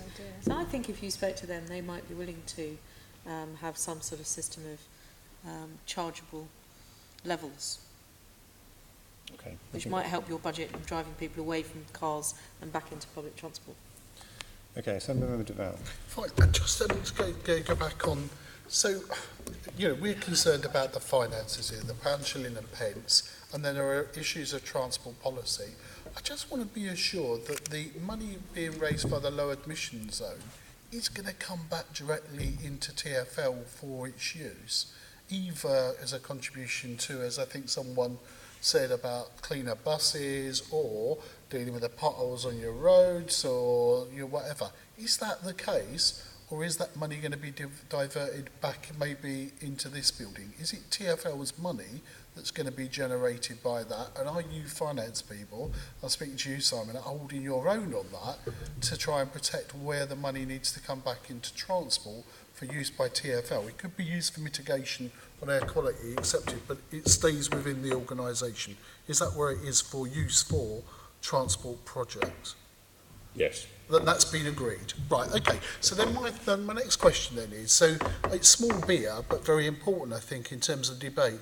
Have we resolved, I mean, with the Silvertown tunnel decision, the issue around tolling and the thinking of that? Where you finance people on tolling versus maybe some other transport policy about differential tolling in terms of trying to encourage behaviour. What's the drama? What I'm trying to get at is, what is the driver here?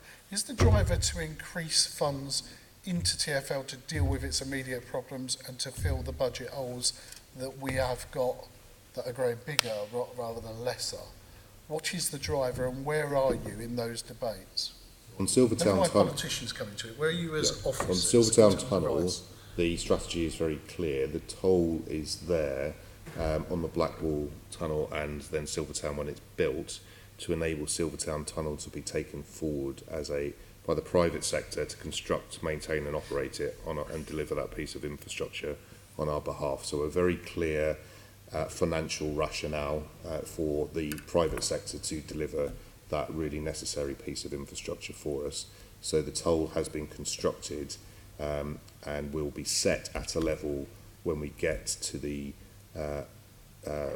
awarded contract and into construction that will support that contract over many years to build and operate the tunnel. We control that toll. We control the toll. We control the toll, and then the variations on that could happen. Yeah. Okay. And sorry, I've got one more question which is separate from that, just understanding that, but maybe We'll come I'll back to pick you on up that. on Okay, after Sean's Assemblymember finished up. Pigeon, and then we'll back to Assemblymember Berry to finish her section, and then come to Assemblymember Verma. Just following up from what Assemblymember Duval's saying, in terms of you're looking at that tolling, are you also looking at Rotherhithe Tunnel? Because inevitably, if Silvertown goes ahead and you're tolling the other two tunnels, Rotherhithe's going to end up having to be tolled, as far as I can see. So the transport modelling we did as part of our application for the development consent order showed no material impact on Rotherhithe Tunnel that would justify a user charge on that tunnel. Okay, but will that be kept under review? Yes, we will be monitoring this as part of the obligations in the DC. So it goes to the heart of the question I raised earlier then. Okay, so that's on transport modelling, and you've reserved the issue of that, but your financial situation says, oh, there is an opportunity here, I must use it. So where are you making that case financially to say, that's all right with you guys on transport modelling, but we've got a bit of a problem here in terms of our deficit and we want to reduce it? So I don't understand that answer. Has that conversation taken place then, and you've lost out politically because someone's took that decision, or is it still in play? Because it just seemed to be this contradiction between, and I get it, if you're telling me it's not, I disagree with you. I think people's behaviour will be, if they want to avoid a toll at Silvertown, we'll go to Rotherhithe and we've got stacking up a problem, and you'll come back a year later, because that's a get out of jail for you, to impose a toll. But I don't understand it. If you're in a financial crisis of one degree or another, and we know we've got deficits in terms of surface transport on our roads, that we haven't got enough money to carry out, or we're not even breaking even to maintain our roads and those services.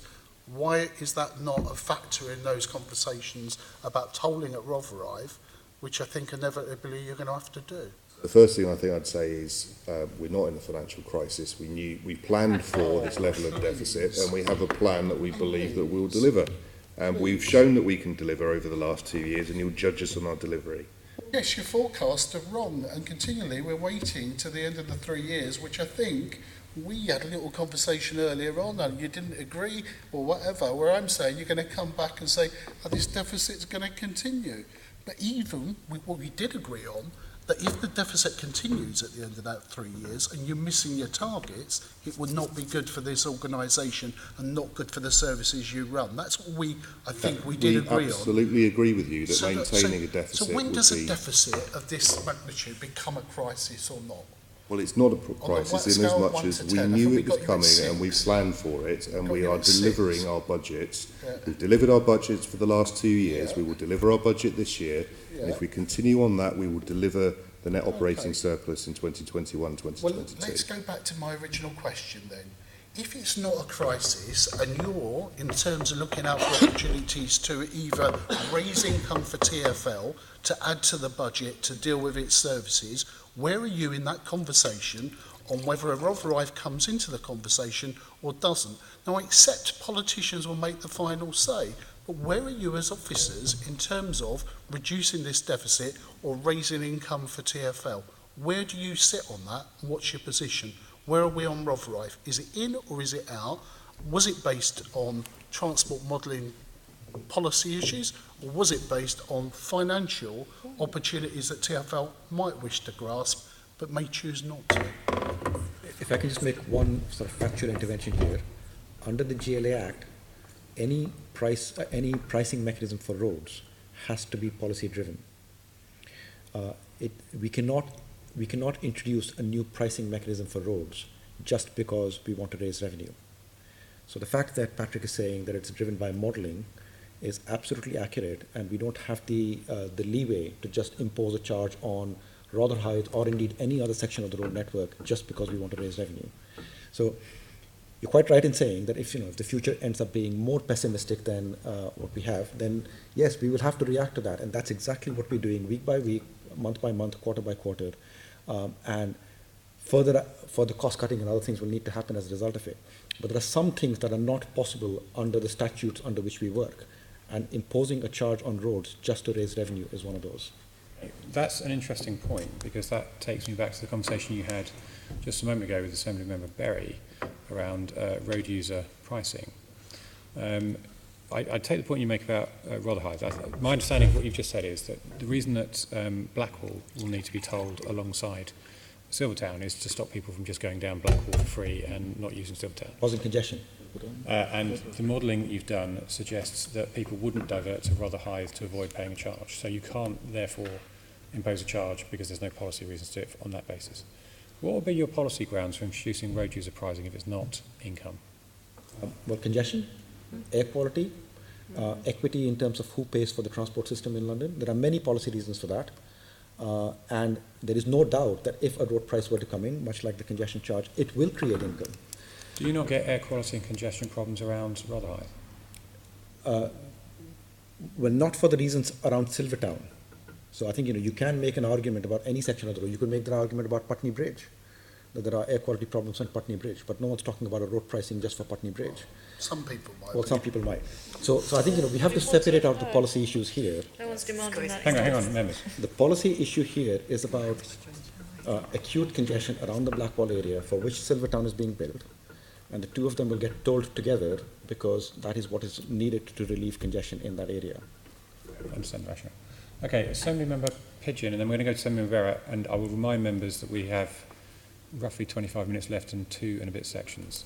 I just want to going back to Assembly Member Berry's question, I don't actually think you answered it. The Mayor's transport strategy states TfL is investigating road pricing. So what are you actually doing? I think I did answer that, which is that we are looking at all sorts of technology options in terms of what is possible and what is not. And that's very different from the policy and the politics around this, which, as you know, are not easy. And the reason I made the point very firmly that we think we can make the technology work is that we have been looking at it. So you're looking at technology. Will that at some point be going to a meeting at TfL, whether it's an internal meeting or one of the formal TfL board meetings? Internally within TfL, of course, all the work that I do around technology and strategy is being discussed internally. But there is no reports that we are about to publish on this. So there's internal reports, but nothing. So there is work going on, and then if you are then given the policy steer to detail it, then you would work something up. That's great. I just want to clarify. Thank you. Okay, Assembly Member Berry to finish this section. Okay, so I have 2 more questions about congestion. 2 more of the, well, one of the recommendations in the ITP report, which was commissioned, was actually to change the current congestion charge in some ways that might increase its effectiveness. I think you said before its effectiveness has waned over time. One of the options is potentially doing longer hours. I think we are seeing a mini peak just after 7 o'clock now when current congestion charge ends, but also particularly to include private hire vehicles. Are you looking at those options as well? I don't know who's going to answer. Patrick, do you want to pick up on? So on private hire, so we're currently undertaking the analysis of the impacts that removing the exemption that private hire vehicles have currently for the congestion charge, and we're towards the final stage of that, and depending on the results of that analysis, a consultation may follow later this year. What about increasing maybe the hours or having it at weekends where it currently doesn't operate? So the Mayor's Manifesto ruled out any increases in the congestion charge itself during this mayoral term. You can't look at that until there's a new mayor asking you to, is that effectively? Okay. And then finally, obviously we talked before about... Can I, before you go on to that, can I ask something about No, can you pause? Let someone very finish and then come back to you. Okay, thank you. We talked before about how bus revenue is declining, and that's a real problem. We know that one of the reasons for that is congestion, particularly in the central area of London. How are you going to increase bus revenue without doing something quite drastic about congestion? I'll ask Patrick to pick up on the bus network, and he can explain the work that we're doing to think about how we reshape the bus network to deliver for a service where... The question is about congestion, though. What can you do without doing something about congestion that's affecting its use? There has been a long-term trend of declining bus speeds over 5, 6, 7 years. Last year we saw that trend reverse, that actually bus speeds stabilised, and got some signs that bus speeds are now improving. That's been a result of a lot of work we've been doing, because we've got to the point where actually bus speed was becoming a really important factor in people's decisions to using the bus or not, particularly in some locations at some times of day. So the work we've been doing has a number of different avenues. So firstly, we've been delivering large amounts of bus priority. Last year we delivered 120 bus priority schemes in London, and over the course of the business plan we have broadly 100 million to invest in bus priority, which is physical changes to the highway to improve the speed of buses through traffic. So we've been doing that for some time. The second avenue is that actually something that's had slightly newer and is having more of an impact, is that we've been looking at signal timings and considering how signal timing changes can speed buses. So previously, under the previous mayoral administration, we wouldn't have optimised a set of signals, particularly for buses. We looked at the overall traffic flows going through that junction. Now we're looking at those junctions which are particular bottlenecks for buses and looking at how to optimise those timings, particularly for buses. Going over and above that, we've been able to install technology that identifies broadly when buses are running late. So in London, where that means the headways between buses are not what we're looking for, and it can specifically optimise the signals to allow those late-running buses to catch up. That's much more effective than making a change that would impact all buses or all vehicles flowing through the junction. So some of those really quite innovative changes that we're making are starting to make a difference in terms of bus speeds. And that's a factor, quite an important factor as we believe it, in terms of those speeds stabilising. As I said, over the last 6 to 12 months, there's some signs those speeds can increase. This is the average speed of a bus. Yes. And in central London, you've been reducing the amount of buses. So is that not how you've brought up the average? No. So if you reduce the number of congested buses contributing to the average, surely that's what's going to happen. Well, buses themselves don't cause the congestion. Buses are, in terms of the number of vehicles moving on the road. No, I'm not saying that. I'm just saying that there are fewer buses running in central London, contributing to the average, and therefore not contributing to the congestion, but contributing to the average speed. Buses in central London are a very small proportion of the overall bus fleet. They're very visible, of course, but they're a very small proportion of the overall bus fleet. But they're also the most delayed. What's happened, even before that reduction was made, is that traffic speeds had started stabilising and indeed improving. And that's how we are getting a slightly... I mean, on average, bus speeds in central London are lower than they are in outer London. So actually removing a few of these buses will increase these speeds, on average, but that's very marginal compared to the fact that traffic itself has been stabilising. Right, Assemblymember Cooper, very briefly, and then we're going to move on. So my question is going back to the one about the private hire vehicles and the massive increase that we've seen, 66% in the last few years, 47,000 registered in 13-14, 90,000 registered last year. And yet we still see that across all modes of travel that there's been a decline in travel across all the modes. So that means, and if you talk to taxi drivers about this, there are an awful lot of vehicles on the road in the centre of London that are driving around causing congestion that don't even have passengers in them. Isn't it time to start to get this under control and to charge these vehicles for coming in and creating congestion and also, I think, damaging air quality? Isn't it absolutely time that we did something about this? And if you're saying that this is something that you have within your powers to do, isn't this now an urgent matter for us to be tackling?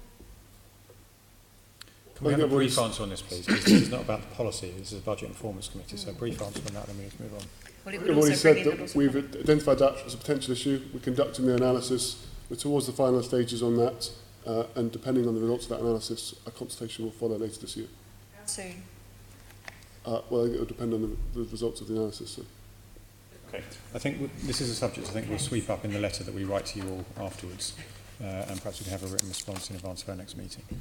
We're going to move on to talk about another segment of TfL's income-raising area. And Graeme Craig's been sitting here very patiently indeed for quite a while.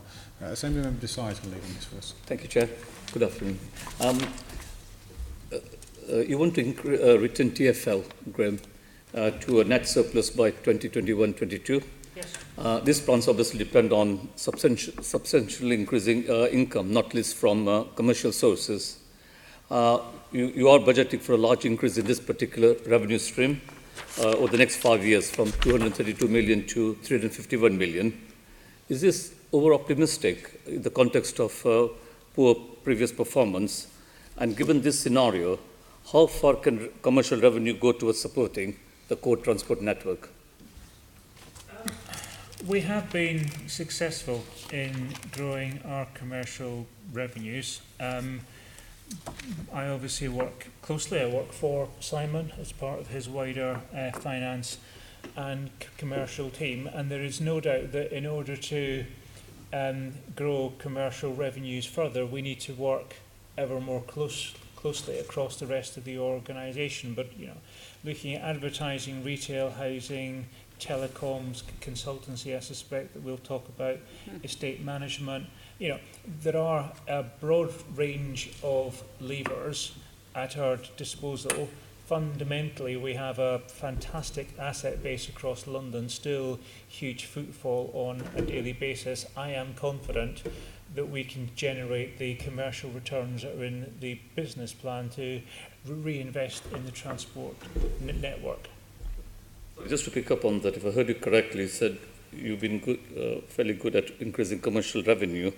But the information I have in front of me from my briefing paper, the TfL's annual accounts show that last year advertising revenue, which is the bulk of your commercial revenue stream, was actually 7.3 million under budget.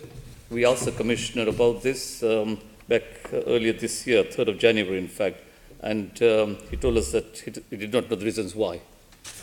So we, at any point in time, across the different work streams, will have challenges in particular areas. At the moment, the advertising market is flat, and that's affecting us particularly in the London Underground estate. Clearly, I am keen, we are keen, that we maximise the revenue from commercial activity. Whilst we underperformed in advertising, particularly driven on the London Underground contract, we actually over-delivered on property, over-delivered on advertising on bus shelters, and we also cut down on our costs. So the numbers that I'm driven by, the numbers against which I'm measured, are net financial return to the organisation, and that really is the key measure that we will focus on going forward. Okay. So to be more specific, are there any particular proposals that you're considering currently to raise commercial revenue? And what else is TfL Consulting working on? So in terms Maybe of, more specific. Let's talk then about the sort of the broader range of activities that we're involved in. We're keen to grow revenue from property, specifically housing, with TfL being more with more of a focus on generating long-term revenue, so therefore TfL moving into the build-to-rent portfolio for our property. We know that's going to be particularly attractive because by definition, the property that we're building is immediately adjacent to the transport network, and that's attractive, particularly for build to rent. So that is one focus. Another one is on retail. I know there are challenges in that sector, but it's still attractive immediately around stations. So there are a number of stations, not least South Ken, where we're looking to enhance the offer of our station retail. Also on telecoms, so last week we began the procurement of a partner. That partner will roll out 4G coverage underground. We'll then build on that 4G coverage underground in order to create a large fibre network across London, which will both generate potentially substantial returns to TfL, but also go a long way towards addressing connectivity issues across London. Also on telecoms, we'll be looking to support the rollout of 5G by placing small cells, small mobile phone base stations on our on-street infrastructure. Also on consultancy, we announced on the 15th of May, and she started on the 4th of June, that Helen Murphy is coming in as the Director of Consulting and International Operations. Helen's first job really is to set up the team, the structure, the governance arrangements, and also the strategy, to set out clearly, what type of work will we be doing, where in the work will we be doing that work, and with whom will we be working. I see in this area, there's an opportunity, clearly. We get requests that come in every week, most days, requests from around the world. We are seen as being the leading transport authority in a number of different areas, and there's a large number of cities who are keen to learn from us and to work with us. Yeah, sorry, I'm conscious of the time, Chair. I'll be very. I'll finish very quickly. So you talked about international work. We do know that TfL Consulting are bidding to run the Buenos Aires Metro.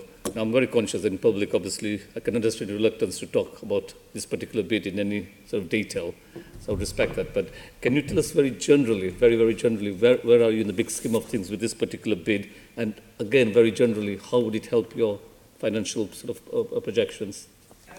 We have made no decision to bid. As I say, where we are at the moment is Helen has come in. Helen is looking across a range of options. We need to be clear ourselves about what our focus is going to be on. Clearly... Sorry, so you've not made a decision to bid? No. So the press report on the 30th of May 2018 in The Guardian, that's inaccurate? It seems astonishing that there might Guardian be... got something wrong. That is astonishing. Yeah. Well, that is an insult to Guardian readers, but...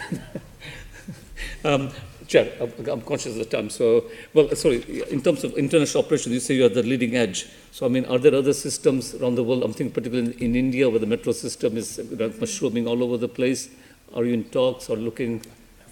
Have you missed out because the Delhi metro, for example, was a very, very major sort of project? Let's talk about the MOU that we have. So, the Delhi metro is not available for anyone to go and bid on. We have signed an MOU with the Ministry of Road Transport and Highways in the Government of India only about 6 months ago. In fact, I went out and signed this with Minister Gadkari in January. And that is focused, well, that is the national ministry, and they're looking at transport reforms across the whole country. The main focus of which is the bus network nationally. So the Ministry of Road Transport and Highways funds the bus network nationally, and we are now engaged with them. In fact, there's a whole delegation coming from India as part of this MOU later on this month to start the process of bus reforms in India. So, perhaps we could return to this topic sometime in the future. So I think that's I'm a very good idea. Time, so I'll leave it as that. I am too. There's a sweep up issue, but I'm not going to ask for an answer now. Just to alert you, Graeme, what you said about TfL getting into the build to rent market is very interesting because it implies a very large capital outlay and then a return over a considerable period of time. We're going to, when we write to you guys, we're going to ask for a bit more information on that, so you can sort of break that down for us. Of course. Because I think that is an interesting development. It was one that I wasn't aware of until now, but we are very pressed for time, so I don't want to get into the ins and outs of that at this point. We're going to move on to the final section, which is Assemblywoman Pidgeon, and she's talking about reducing expenditure. In that correspondence, we can find out whether this MOU with the government in India is actually going to generate income, because that's what we're interested in. I'd also like to understand how Crossrail International, whatever it's called, whether TfL will be getting any funding from that, something the chair of Crossrail was talking to Transport Committee members about last week. I want to look at savings, reducing expenditure. So Simon, I'm going to rattle through this. I think really you've said you think you're on track to deliver your planned savings programme, but if fare revenue was under budget, what other cost savings are you going to be pursuing? So again, I'll go back to the example of last year where we needed to find some 200 million of in-year savings. They came from further controls around the use of consultancy, looking at the amount of people we needed and the vacancies in particular, so not recruiting hold vacancies, stop projects, particularly IT projects or other back office projects rather than transport related projects, and generally look at expenditure that doesn't have an impact on service delivery, and continue to focus on how we can not only make those savings in year but make those savings recurring. And we learnt a lot in the course of the last 12 months. Okay, given the financial pressures you are clearly under, how can you justify payoff packages of over £50 million in the last year? The severance costs related to the modernisation and transformation programme were part of the cost of delivering over £600 million of savings. All of the payments within those severance packages were fully in line with our policy and are fully in line with the contractual obligations we have to our staff. Were they all contractual or were some discretionary?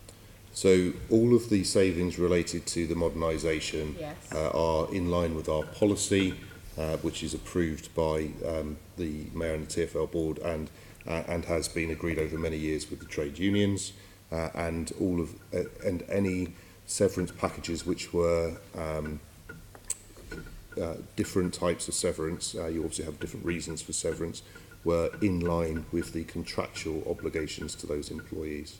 I think we might get some clarification on that in writing as well. The thing I should say is the Mayor has clearly instituted a review, so everything we have done has been in line with our current policy, which of course could always be improved, and we are engaging fully with the Commission to look at our policies going forward and our practices going forward. Okay, well, the Mayor may well have put in that review, and I'm sure we'll look at that, but he is chair of TfL, he's chair of the board, so he probably should have been aware of this, and I'm surprised that it's been able to go ahead, but, you know, we'll look at that, I'm sure, at a later date. If you're struggling financially, are we going to see more investment cancelled, such as we saw the new trains for the Jubilee and Northern Line, which were cancelled? Might we see that if you really aren't able to make savings elsewhere? When we looked at the overall financial situation in the last business plan, we look continuously at the projects that we're working on to see if they would deliver the benefits that we had expected them to. In the case of the Jubilee and Northern Line additional trains, the investment we had already made and continue to make in the signalling, particularly on the Jubilee and Northern Line, with some additional expenditure that remains in the plan, will allow us to get to 31 to 32 trains per hour anyway. Therefore, when we reviewed again the case to buy the additional trains now, we decided that the balance of benefits versus expenditure wasn't as compelling as it had been when we first set out on that project a few years ago.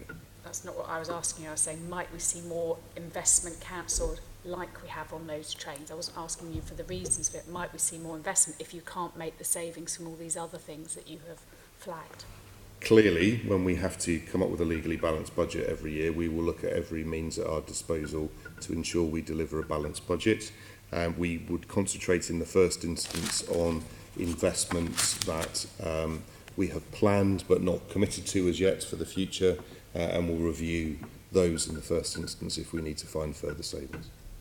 I've got one final question, another issue, loan interest. It's not something that you seem to be addressing, but we're looking, because you're raising so much finance, you're going to be paying by 2022-23 651 million of interest.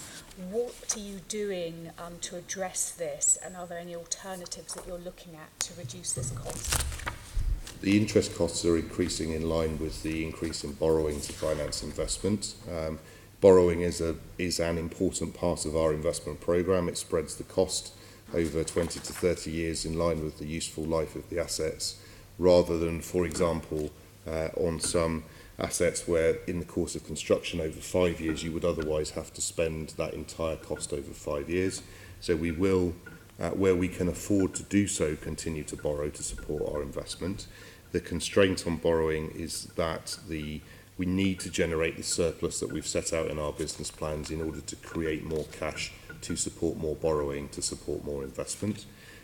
We've taken the view over many years that having fixed rates of interest are really important for us from a budgetary perspective, because that gives certainty to the whole organisation about the cost of that borrowing, where it is in discussion with our finance committee, where it is prudent to do so. We do forward fix elements of our borrowing programme. We have that facility, particularly with the European Investment Bank and Export Development Canada, where we've been able to lock in rates of interest for the future based upon today's market rates. And again, we will continue to use every means we can to minimise the amount of interest that we pay. But clearly the biggest factor in increasing interest rates is increasing borrowing. Okay, thank you. Okay, members, we've reached the end of our questions. Can I thank our guests very much indeed for what I think was an interesting discussion. Very stout defence, chaps. Well done. Members, can we note the contents of today's discussion? Noted. Item 5, can we agree the work programme, including the schedule of prospective topics at paragraph 4.5 of the report? Agreed.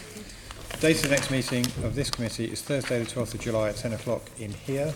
There is no urgent business, so the meeting is closed.